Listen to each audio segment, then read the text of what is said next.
حضرت بایزید بستامی کہتے ہیں کہ میں نے اپنی ماں کے آگے ہاتھ جوڑے، میں نے کہا امی تجھے راضی کروں یا رب کو راضی کروں؟ تو اپنے حق مجھے معاف کر دے، اللہ کو میں راضی کر لیتا ہوں۔ ماں نے کہا جاؤ پتر میں اجازت دیتی ہوں۔ گئے جنگلوں میں ذکر و فکر میں لگے رہے، تنہائی میں اس کو یاد کرتے رہے، دن رات ذکر کے چراغ روشن رکھے۔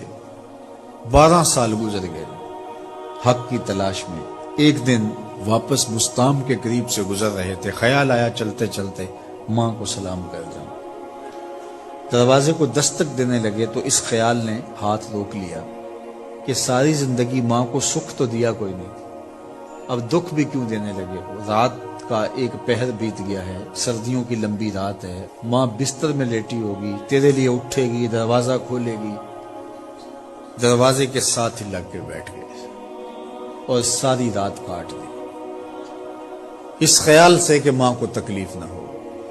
جب سحری کا وقت ہوا تو اندر سے جو نالی آتی تھی اس نالی سے پانی آیا، سمجھ گئے میری ماں تہجد کے لیے اٹھی ہے اور وضو کا پانی ہے، تو فوراً دروازے پہ دستک دی۔ اندر سے آواز آئی بیٹا بایزید میں ابھی آئی۔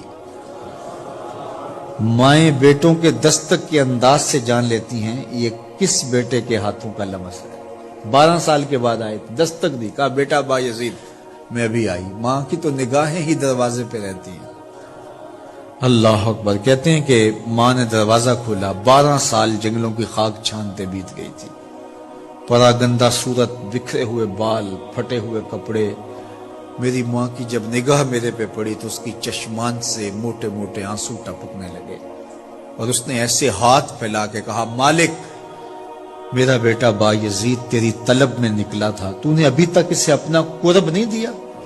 حضرت بایزید بستامی کہتے ہیں 12 سال کی ریاستوں سے جو کچھ نہیں ملا تھا ماں کے اٹھے ہوئے ہاتھوں سے مل گیا۔ میں نے کہا مالک میں تجھے کہاں ڈھونڈ رہا ہوں، تو کہاں موجود ہے؟ تو ماں باپ کی رضا اللہ کی رضا کا دروازہ کھولتی ہے۔